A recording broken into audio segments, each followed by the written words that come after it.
వ్యతిరేకత అన్నది సృష్టించడం చాలా సులభం.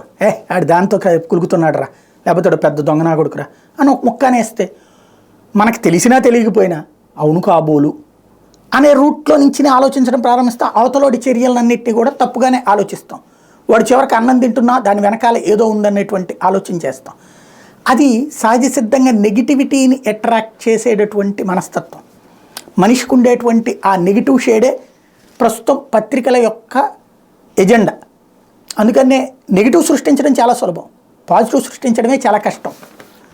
జగన్ హయాంలో చంద్రబాబు మీద నెగిటివ్ సృష్టించడం చాలా సులభమైంది. అదే జగన్కి అనుకూలత సృష్టించడం కష్టమవుతుంది వాళ్ళ మీడియాకు కూడా.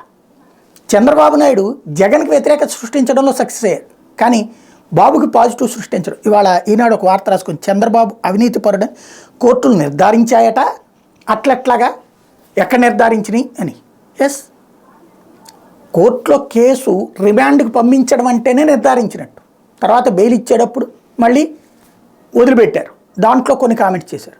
జగన్మోహన్ రెడ్డి విషయంలో మరి ఎట్లా రాశారు? ఆ రోజున 16 నెలలు జైల్లో ఉంచారు, అయిపోయింది ఇంకా జగన్ పని, జగన్ అక్రమార్కుడు అని కోర్టులు నిర్ధారించినాయి. ఇప్పుడు కూడా రాస్తున్నాం కదా జగన్ అవినీతి పరుడు అక్రమార్కుడని. మరి ఎవడు నిర్ధారించాడు? ఎవడు జడ్జిమెంట్ ఇచ్చాడు? ఆ కేసుల్లో అధికారులకి చాలామందిని విడుదల చేశారు, ఆస్తులు అటాచ్మెంట్లను క్యాన్సిల్ చేశారు, ఇంకా కొన్ని నడుస్తున్నాయి.